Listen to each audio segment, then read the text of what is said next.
In this series on the Red Quills, I've been creating grid maps for the last few weeks. Grid maps of interiors, grid maps of sewers, grid maps of dungeons, grid maps of castles, a modular grid map last week, and now this week we're going to cap it off with that most important of grid map, the final battle. So I'm going to be making a lair for a mega creature. I'm going to talk about the actions that I've taken to create it, the concepts that I have to keep in mind, the structural necessities that I need to implement inside it. And also, as part of the map, I'm going to be creating a piece of mobile terrain as the Ogremoch, the final battle, the final boss in this particular adventure across the last few maps. So before we go in, let's set the tone a little bit. Let's dive into the geode lair of Ogremoch. Down, down, down, beneath the shadows of the elemental plane of earth, in the crumbling, roaring, cracking stone of that domain, you can find the Archomentals, the great titanic beasts that dominate their king, the kings of their element. And here, at the border of the elemental plane of earth, where it meets the fires of the domain of the Afriti, you can find the cracks in the earth that lead eventually to the vast, glittering geode lair of the Archomental Ogremoch. There he has stored the gathered tribute of 1,000 years. And there, for those brave or foolish enough to venture, will you find and perhaps slay Ogremoch himself.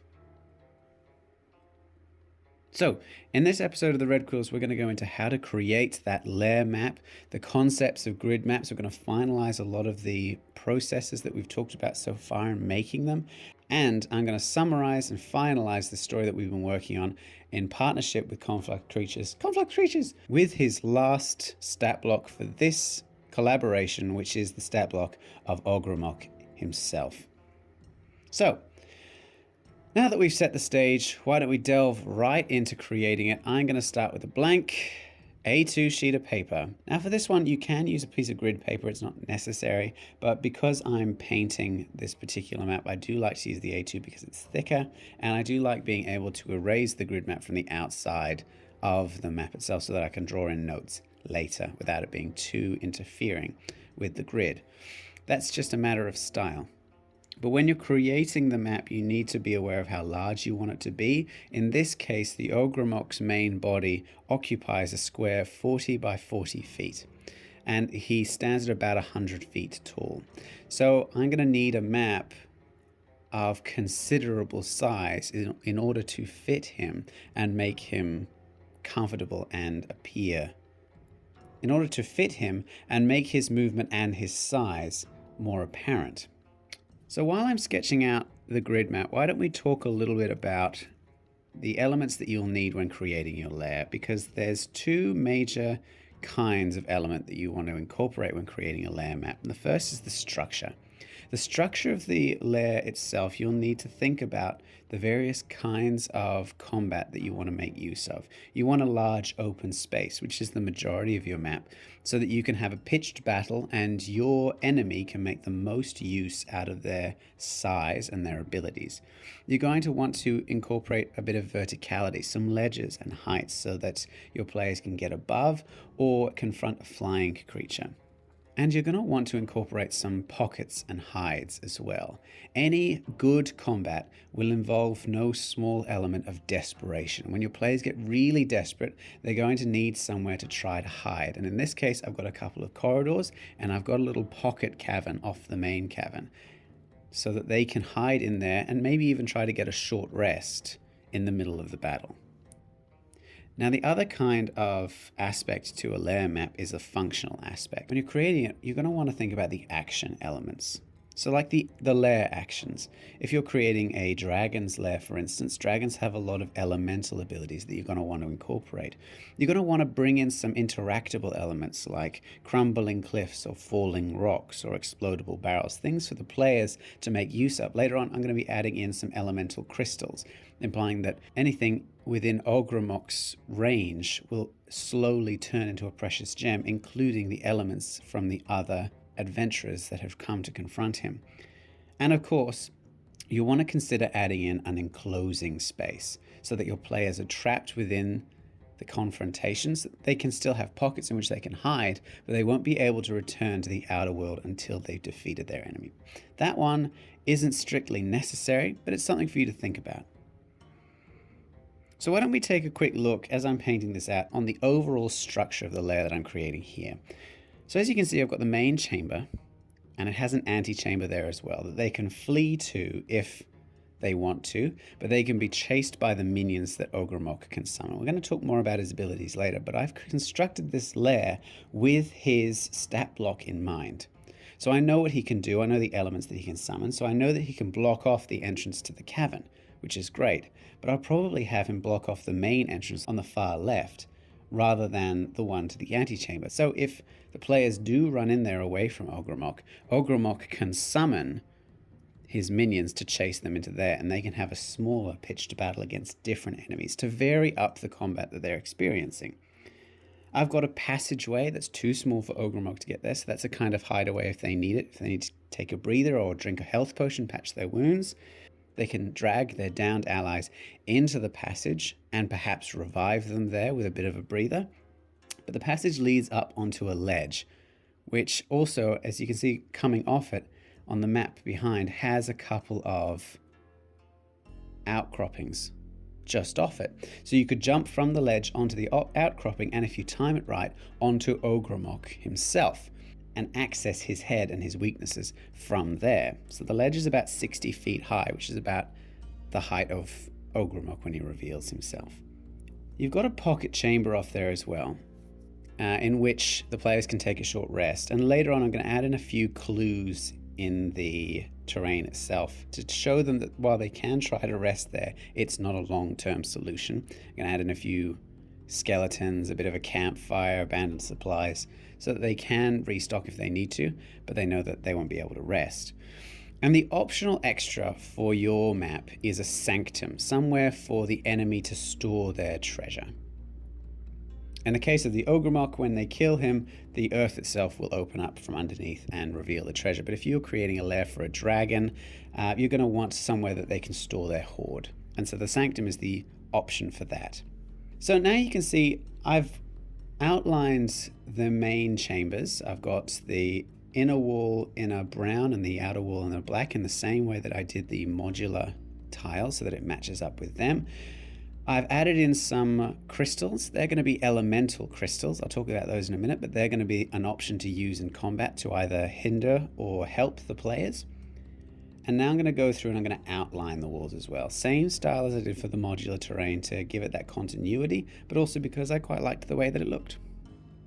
So why don't we talk about embedding challenges within your map? Because combat is a challenge in and of itself, but creating a final boss wants to incorporate all of the smaller challenges that they've encountered in combat up until that point amongst the minions and amongst the various side quests, and rolls it all into one so that they can really think about tactics and embrace what they've learned over the intervening sessions.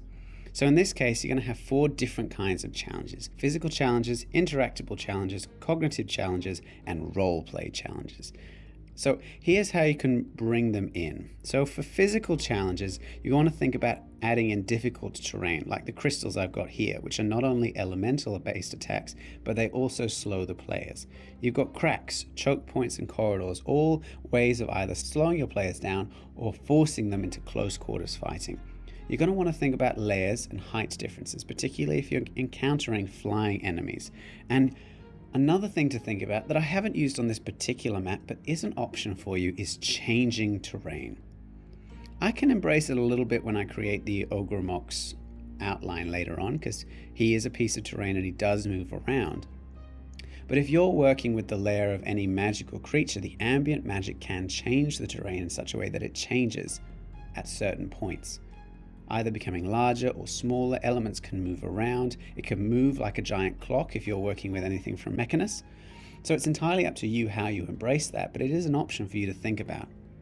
The interactable challenges are things like lair actions and minions. I've brought those in terms of the crystals, the antechambers, and the layout of the chamber as a whole. You want to think about explosives or elemental features like the crystals. You want to think about interactable terrain like cliffs and scaffolds and cracks, things that the players can use to hurt their enemy or that their enemy can use to hurt them. And you can always think about traps. If that's something that your enemy will use, embrace that. Cognitive challenges are things that force them to strategize and think, and I love these for players because it really brings them into the world and into the role playing.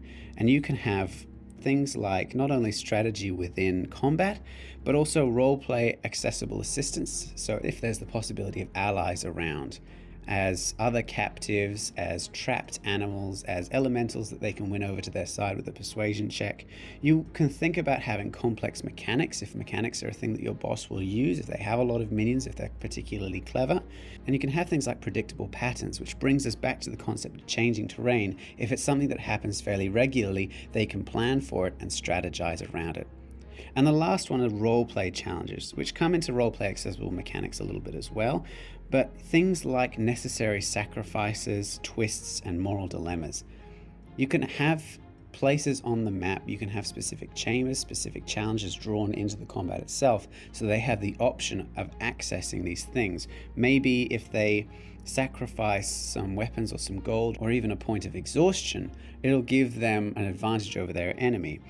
If you have a betrayal coming along, it can be revealed on the map itself. If you have a choice between defeating the main boss or saving some innocents, you can outline that on the map itself. So as you can see here, I've started going through and adding in some details. I've textured the walls, I'm texturing the crystals so that they look a little bit nicer, and now I'm going to go through and I'm going to grid out the world. So in the previous modular maps, I talked about how I freestyled the grid so that it looked a bit more visually interesting. And I stand by that decision. I think that was a great decision. But in this case, because this map is freaking enormous, I decided not to do that. And the only reason is that I didn't want to spend 2 hours painstakingly drawing out these lines. So I just ruled it out. And it's entirely up to you whether you do that or whether you freehand it. I'm just giving you the option here. So why don't we talk about the stat block that I've created this map with in mind, which is the stat block for Ogremoch, the archamental of the border between the earth plane and the fire plane. Now, it's been a fantastic series so far, and I do want to give a shout out to Isaac from Conflux Creatures, for all of his amazing work and being able to work with him hand in hand on this project. It's been so much fun to create these encounters, to create the terrain, and to use the stat blocks in mind. And I would absolutely recommend checking out his Patreon, his Reddit. I've got the links in the description below so you can have a look at that, because Ogremoch is the crowning achievement of this particular work. He is an enormous foe and not to be undertaken lightly, but it's a great stat block even to look at if you didn't want to use it specifically, to understand how you can create a boss that has a challenge built in. So Ogremoch has several abilities, like the ability to sacrifice hit points in order to succeed on checks. He will regain hit points so that you have staged combat. So you have stage 1 and then stage 2 when he revives himself and the terrain around him becomes difficult. He has incredible attacks and the ability to summon minions, which I love. It's not even a lair action to do that, but it's something that he will do in the second stage. So one of the fabulous parts about this that I really like as a map maker, and particularly considering when I've made this map, is that the Ogremoch stat block has the different areas of Ogremoch split up so that you can address them individually as the players come in close contact with them. So not only do you have the option of attacking it in weak points, but there are benefits to being close to it as well as risks to being close to it that you can incorporate in a map on this scale, which I just absolutely adore. So take a look at that. Think about how you can incorporate this into your own enemies. So you can see now I've finished doing the outlines and I'm adding in some details. In this case, I'm going to add in a lot of skeletons because it says so on the stat block, but also because it gives me an idea when running the campaign as to what the players can encounter and expect. So I'm going to get on to drawing the Ogremoch now, and we'll see how it turns out. So let's catch up on the campaign and talk about what's happened so far. So the players began this campaign back in the Sleeping Bear Inn trying to find a map which will lead them to the artifact called the Jewel of the Moment. Now, it was promised to be able to grant them a wish, and they followed the trail from the inn into the sewers below in pursuit of the map, and the map pointed them towards a portal. They fought their way through the temple on top of the portal and landed in the elemental plane of Earth in the middle of a Dao castle. But they found yet another clue that the jewel had been there, but had been moved. It had been given as tribute to Ogremoch. They followed that here, and now finally they're in the lair of Ogremoch, and they can still try to use the jewel as any wish, but because they're trapped on the elemental plane of Earth, they can also use the jewel to return home. So they come to the lair of Ogremoch to try to take some of the Ogremoch's hoard. He's not going to like that. He likes keeping his own things, so he's going to just be hostile. He is canonically in the stat book, you can read it. He is a very hostile, easily angered, unstable creature. Unlike the other two Earth Archimentals, he is considered to be aggressive and unstable. So you can work that in. And the riches in the lair of the Ogremoch can be a massive boon to your players. If they decide to use the jewel to return home, they will not come out empty-handed. They're going to have all kinds of jewels and gems and gold to take with them. So, this is what the pieces of the Ogremoch are going to look like. I considered making it in like one of those paper puppets, so using a butterfly pin on the joints. Eventually I decided not to do that. What I've done instead is I've just scanned and uploaded these individual pieces and made them into a couple of variations on a posed puppet. So that you can put him on a digital map and move him around, or you can just stick the pieces together and move them as you choose on the map itself. But because each of those squares is 5 foot and they're only a centimeter wide, I would recommend blowing up the map regardless to 2.5 times its standard size. So there we have it. We created our layer map. We talked about the different elements that you can bring into creating your layer map, the concepts that you need to discuss, the actions and features of a boss and how you can bring them into the map, the tactics and strategies that your players can use, and of course, creating the final boss itself. So now we've finished with this series. Once again, a huge shout out to Isaac from Conflux Creatures. For all of the stat blocks, please give your thanks. Please have a look at all the stuff that he has. It really has been absolutely amazing working with him and seeing all of his creations firsthand. If you enjoyed this series, please let me know in the comments below. I love it. Like this video. If you're going to use this for your own campaigns, you can check out the other videos that I have on my channel. I've got dozens and dozens and dozens of tutorials on creating specific kinds of maps. The most recent ones are focused on grid maps, but a lot of the others are focusing on different kinds of maps that you can use to world build and role play. If you have any further questions, if you wanted to discuss this more, you can start in the comments, or you can check out the Red Quills Discord. The link is in the description below. We have a community of map makers and world builders. We talk about our ideas, we share concepts, and we troubleshoot world building together. It's a great community. Consider joining. You can download every map in this series as well as the Ogremoch puppet from the Red Quills Patreon. You don't have to be a patron to do it, but please consider supporting the channel so I can get more art supplies. You can either become a patron and get more downloadables, or a YouTube member and get early access to the videos. It's entirely up to you. Let me know what you think, and until next time, happy mapping.